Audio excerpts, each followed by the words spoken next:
नमो नमः। मैं प्रिंस कुमार उपाध्याय आप सभी के लिए कक्षा 10 प्रथम सत्रीय परीक्षा के लिए प्रश्न पत्र लेकर उपस्थित हूँ। यह हम लोगों का दूसरा प्रश्न पत्र है।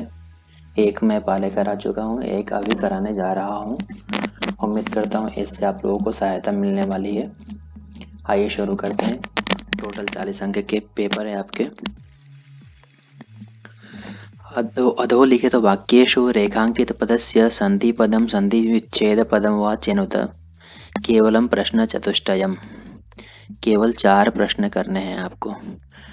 तो संधि से रिलेटेड है प्रश्न। सा व्याघ्रजाद भयात पुनः मुक्ता अभवत। तो प्रथम वर्ण को तृतीय वर्ण कब करते हैं? जब आगे पंचम वर्ण ना हो, यानी इसका उत्तर हो जाएगा व्याघ्रजात भयात। व्याघ्रजात प्रथम वर्ण को तृतीय वर्ण कर दिया हमने। पश्चात अन्यो द्वितीयः लक्ष्यते। अन्यो द्वितीयः यानी अन्यः द्वितीयः। विसर्ग को हमने ऊ किया और औ मिलाकर के ओ यानी विसर्ग संधि है यहाँ पर। कह प्लस चित, इसका बन जाएगा कश्चित। विसर्ग को हमने स कर दिया, स को श्चुत्व संधि हो जाता है क्योंकि आगे च वर्ग मिल गया हमें, तो कश्चित बन जाएगा सही उत्तर। अस्मात् नगरात, प्रथम वर्ण को पंचम कब करते हैं? जब आगे भी पंचम हो तो, अन्यथा तृतीय करते हैं। तो यहाँ पर पंचम आगे है इसलिए हमने अस्मान नगरात कर दिया। सही उत्तर हो गया हमारा अस्मान नगरात। वयसस्तु न किंचित अंतरम। वयसः प्लस तु, विसर्ग को हमने स कर दिया, वयसः प्लस तु, वयसस्तु। तो ध्यान रखेंगे प्रथम वर्ण विसर्ग को हम स कब करते हैं? जब आगे पहला वर्ण हो, दूसरा वर्ण हो या श श स ह हो। आगे है अधोलिखित वाक्येषु रेखांकित पदानां समासं विग्रहं वा प्रदत्त विकल्पेभ्यः चिनुत। केवलम प्रश्न चतुष्टयम्। केवल 4 प्रश्न करने हैं समास से रिलेटेड। अत्र धरातलम समलम अस्ति, यानी मलेन सहितम समलम। सह के योग में तृतीया विभक्ति होती है इसीलिए हमने कर दिया समलम, स बच जाता है उसमें। समीर चालिता कुसुमावली में वर्णीया स्यात्। जैसे दीपावली बनाते हैं, दीपा नाम अवली, दीपावली दीपों की पंक्तियां। वैसे ही कुसुमा नाम अवली, कुसुमावली। यहाँ पे आवली लिखा है, अवली होगा। अवली, अवली मतलब पंक्ति। बुद्धिमती पुत्रम च, दोनों पुत्र की बात कर रहे हैं, दोनों पुत्रों की बात कर रहे हैं तो हमारा हो जाएगा पुत्रौ। द्वंद्व समास है ये, चौ से पता चल रहा है द्वंद्व समास की बात कर रहे हैं। रामः कुशलवौ सवाष्पम अवलोकयति। तो वाष्पेन सहितम, स जब भी रहता है तो यानी तृतीय विभक्ति वहां पर होती है और वाष्पेन सहितम सवाष्पम बन जाता है। पुत्रेण सहितम सपुत्रम, वैसे ही। राजासनम खल्वेतत, जब राम जी बोलते हैं दोनों बच्चों को बैठने के लिए तो दोनों बच्चे बोलते हैं कि नहीं, एतत् खलु राजासनम, यह तो राजा का आसन है, इस पर बैठना पाप माना जाता है। यानी राज्ञः आसनम राजासनम, राजा का आसन। राजन शब्द है, षष्ठी विभक्ति में बनेगा राज्ञः। अधोलिखित वाक्येषु रेखांकित पदानां प्रकृति प्रत्ययौ संयोज्य विभज्य वा उचितम उत्तरम विकल्पेभ्यः चिनुत। केवलम प्रश्न चतुष्टयम्। प्रकृति प्रत्यय विभाग करना है, प्रत्यय बताने आपको। यत्र आस्ते सा धूर्ता, धूर्ता, धूर्त प्लस टाप है, टाप में आम बचता है हमारा, तो धूर्ता हो गया हमारा सही उत्तर। बुद्धि बल मतुप सदा।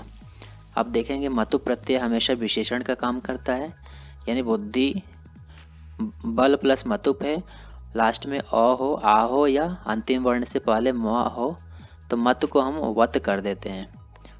तो बल में अ मिल गया लास्ट में, इसीलिए मत को हमने वत कर दिया, बलवत बन गया मूल शब्द। अब रूप चलाएंगे बलवान बलवंतौ बलवंतः। देखना पड़ेगा कि हम किसके लिए प्रयोग कर रहे हैं, तो बुद्धि के लिए कर रहे हैं, बुद्धि स्त्रीलिंग है इसलिए नदी की तरह रूप चलाएंगे बलवती। बुद्धि बलवती सदा, ये पाठ का भी नाम है आपका, तो बुद्धि के अकॉर्डिंग बलवती कर दिया। इसे राजा बलवान आसीत, राजा पुल्लिंग शब्द है इसलिए हम बलवान कर देंगे। भाषायाः महत्वम को न जानाति। महत् प्लस त्व है, महत्वम बन गया हमारा, नपुंसक लिंग में बनता है त्व प्रत्यय लग जाने से। जननी तुल्य वत्सला, तो वत्सल प्लस टाप है तो वत्सला बन जाएगा, तुल्य वत्सला, ये भी पाठ का नाम है हमारा। लास्ट में आ है तो समझ जाओ कि वहाँ टाप प्रत्यय का प्रयोग किया गया है, टाप में आ बच जाता है। ननु भगवान वाल्मीकि, भग प्लस मतुप, अहो लास्ट में, आहो लास्ट में, या अंतिम वर्ण से पहले म हो, तो वहाँ मत को हम वत कर देते हैं। जैसे यहाँ पे अ मिल गया हमें, इसलिए मत को हमने वत कर दिया, भगवान बन गया। वाच्यस्य नियमानुगुणम उचितम विकल्पम चिनुत, केवलम प्रश्नत्रयम्, ये वाच्य पर आधारित है, केवल 3 करने हैं। बालकः प्रतिदिनं पाठम पठति, बालक प्रतिदिन पढ़ाए हुए पाठ को पढ़ता है। तो बालकः पठति ये कर्तृवाच्य का है, यानी कर्म आपको चुन करके डालना है। फलानि खाद्यन्ते, फल खाए जाते हैं, तो फलानी के अकॉर्डिंग पता चल रहा है, खाद्यंत से भी पता चल रहा है आत्मनेपद का है, इसलिए वानरेणा हो जाएगा। कर्ता को हमने तृतीया में डाल दिया और कर्म को हमने कर्ता बना दिया फलानी, और उसी के अकॉर्डिंग क्रिया हो गई बहुवचन में। गुरुणा पूजार्थम पुष्पाणि आनीयन्ते, गुरुणा में भी तृतीया हो गई, तृतीया में ले जाने के बाद उसको भूल जाते हैं, और जो कर्म था उसको हमने कर्ता बना दिया पुष्पाणि, तो उसी के अकॉर्डिंग क्रिया भी हो जाएगी, आनीयते आनीयते आनीयन्ते।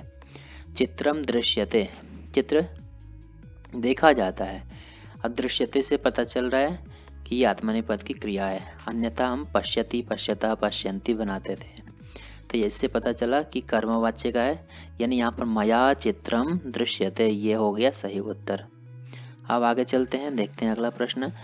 प्रदत्तेभ्यः विकल्पेभ्यः समुचितं कालबोधक शब्दं चिनुत, केवलम प्रश्नचतुष्टयम्, केवल 4 प्रश्न करने हैं। कालबोधक शब्द बोलते हैं समयवाची। अहम प्रातः 4:30 शयनात् उत्तिष्ठामि, 4:15 को बोलते हैं 4:30। राजधानी एक्सप्रेस इति रेलयानम चेन्नईतः सायं 8:45 को बोलते हैं, एक पाद कम है 9 बजने में है, यानी पादोन नववादने, पादोन नववादने, ख उत्तर हमारा सही हो जाएगा इसका, पादोन, ध्यान रखेंगे आप लोग। अहम मध्याह्ने 12:15 को बोलते हैं सपाद द्वादश वादने, सपाद एक पाद के साथ में, तो उसको बोलते हैं सपाद। अद्य सायं 5 बजे को बोलते हैं पंचवादने, 5 बजे को बोलते हैं पंचवादने, ध्यान रखेंगे, समय बहुत आसान होता है। अद्य अहम सायं 7:30 को बोलते हैं सार्धसप्तवादने, आधे को आधे के साथ में बोलना है तो सार्ध, तो सार्ध हो गया, समय बहुत आसान था। वाक्यानुगुणम उचितम अव्यय पदम चिनुत, केवलम प्रश्नत्रयम्, अव्यय पद आपको सही चुनना है, केवल 3 करने। सुजाता संस्कृतम पठति, सुजाता संस्कृत पढ़ती है। सुशीला अपि संस्कृतम पठति, तो यहाँ पर हो गया अपि मतलब भी, सुशीला भी संस्कृत पढ़ती है। संस्कृत अभ्यास परीक्षा भविष्यति, संस्कृत अभ्यास परीक्षा होगी, होगी की बात चल रही है, यानी भविष्यत काल की बात चल रही है, तो श्वः हो जाएगा, कल होगी। कूर्मः चलति, कूर्मः यानी कच्छपः, कछुआ चलता है, कैसे चलता है कछुआ, तो धीरे धीरे चलता है, शनै शनै। मंदम मंदम, वृक्षेषु वानराः कूर्दन्ति, वृक्षों पर बंदर कूद रहे हैं, एक जगह तो कूदते नहीं है, तो इतस्ततः यानी इधर उधर कूद रहे हैं। अधोलिखित वाक्येषु रेखांकित पदम अशुद्धम अस्ति, रेखांकित पद अशुद्ध है, उसके लिए शुद्ध पद चुनना है। केवलम प्रश्नत्रयम्, अस्याः नद्याः जलम निर्मलः न अस्ति, इस नदी का जल निर्मल नहीं है, तो जलम के लिए विशेषण आ रहा है, तो जलम शब्द नपुंसकलिंग है, इसलिए निर्मलम हो गया, जलम निर्मलम नपुंसकलिंग का सही हो गया। रमेशः श्वः विदेशात् आगच्छत्, रमेश कल विदेश से आएगा, श्वः मतलब भविष्यत काल की बात कर रहे हैं, तो क्या उत्तर हो जाएगा, आगमिष्यति, आएगा। आगच्छत् तो पास्ट टेंस की बात हो गई, इसलिए। वृक्षाणि हरिताः सन्ति, वृक्ष हरे हैं। तो वृक्ष शब्द हमेशा ध्यान रखें पुल्लिंग में होता है, वृक्षः, वृक्षौ, वृक्षाः। और वृक्ष पे उगने वाली चीजें नपुंसकलिंग में होती हैं, जैसे पत्रम पत्ता, पुष्पम फूल, फलम फल। ये सारी चीजें क्या होंगे नपुंसकलिंग में, वृक्ष हमेशा पुल्लिंग में। अहम अद्य मम ग्रामम गच्छसि, अहम के अकॉर्डिंग गच्छसि नहीं होगा, अहम उत्तम पुरुष एक वचन है तो क्रिया भी हमारे उत्तम पुरुष एक वचन की यानी गच्छामि सही उत्तर हो जाएगा हमारा।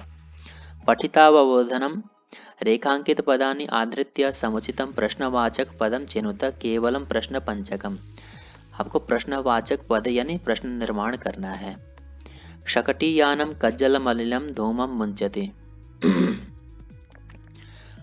सैकड़ों गाड़ियां काजल के समान धुएं छोड़ती हैं। तो धूमम कैसे धुआं, तो काजल के समान मलिन, तो कीदृशम हो जाएगा हमारा, कीदृशम।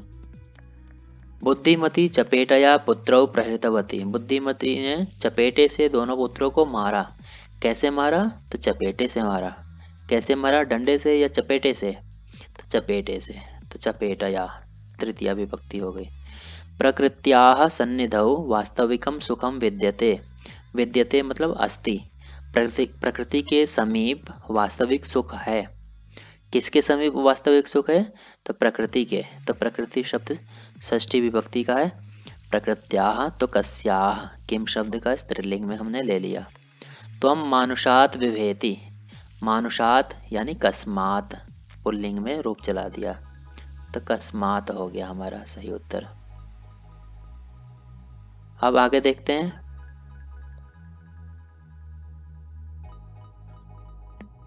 कस्मात सही उत्तर हो गया। अयम अन्यभ्यो दुर्बल है ना, यह अन्य से दुर्बल है। यह दुर्बल है किससे, तो अन्य से। तो केभ्य हमने कर दिया बहुवचन में। धेनु नाम माता सुरभि आसीत, सभी गायों की माता सुरभि थी। तो धेनु शब्द स्त्रीलिंग में है और षष्ठी विभक्ति है, तो कासम। किन सब की माता धेनु थी, तो सभी धेनुओं की माता सुरभि थी। तो इस प्रकार से हमारा प्रश्न निर्माण हो गया, बहुत आसान है। अधोलिखित वाक्येषु रेखांकित पदानां प्रसंगानुकूलम उचितार्थम चिनुत केवलम प्रश्न चतुष्टयम। आपको प्रसंग के अनुसार सही अर्थ चुनना है। व्याघ्रः शृगालम निज गले बद्ध्वा काननम ययौ, बाघ सियार को अपने गले में बांधकर वन को गया। तो प्रसंग के अनुसार भी आपको अर्थ पता चल सकता है। जब अर्थ में डाउट हो तो आप पूरा वाक्य पढ़ें।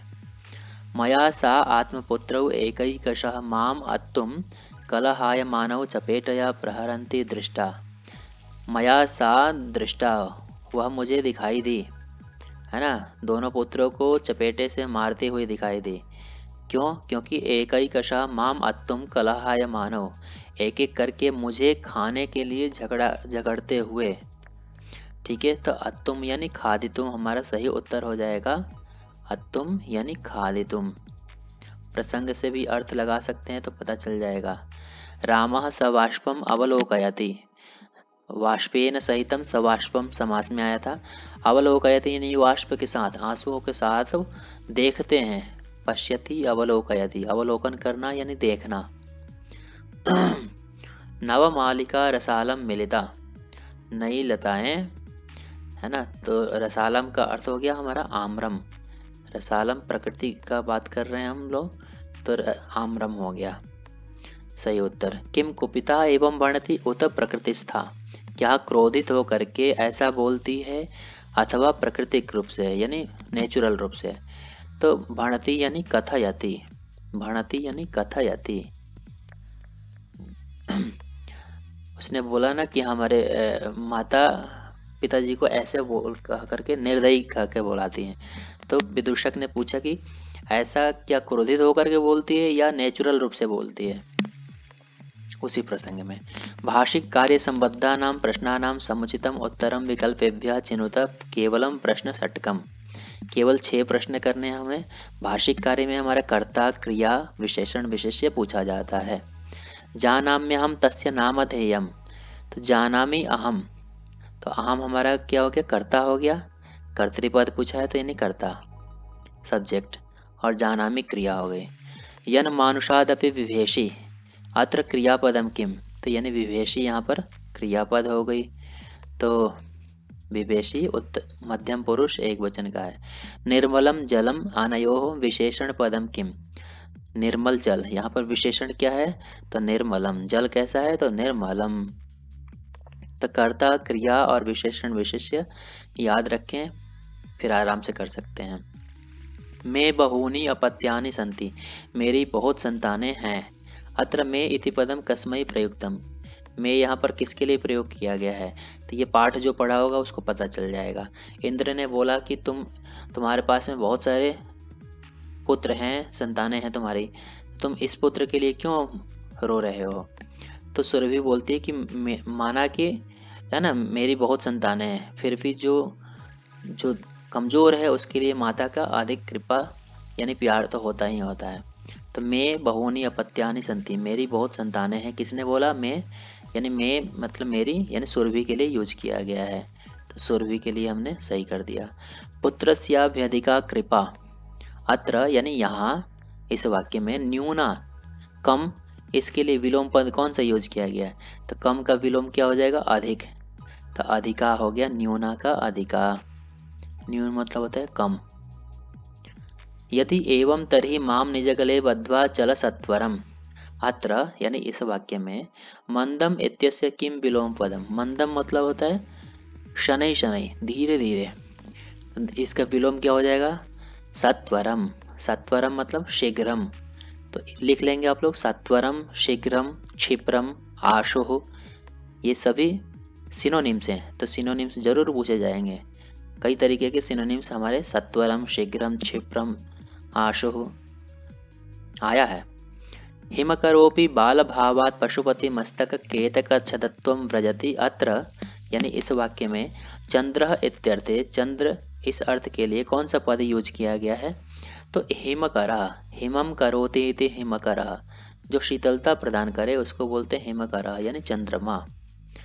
और पूछ देगा कि हाँ पशुपति या शिव के लिए कौन सा शब्द यूज किया गया है, तो शिव के लिए पशुपति शब्द यूज किया गया है।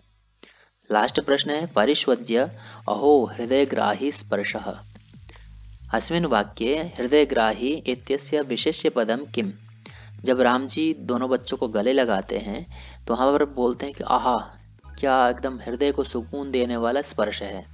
तो स्पर्श कैसा है, हृदय को सुकून देने वाला है, एकदम प्लेजेंट है। तो प्लेजेंट को ही, हृदय को सुकून देने वाले को ही बोलते हैं हृदयग्राही। तो स्पर्श कैसा है, तो एकदम हृदय को सुकून देने वाला है। तो स्पर्श क्या हो गया, हमारा विशेष्य हो गया, और विशेषण क्या हो गया, हृदयग्राही। इस प्रकार से हमारा ये पेपर खत्म हुआ। उम्मीद करता हूँ समझ में आया होगा। ऐसे ही अभ्यास कीजिएगा, कोई भी समस्या हो तो कमेंट बॉक्स में कमेंट करके बता सकते हैं, उसका समाधान किया जाएगा। धन्यवाद।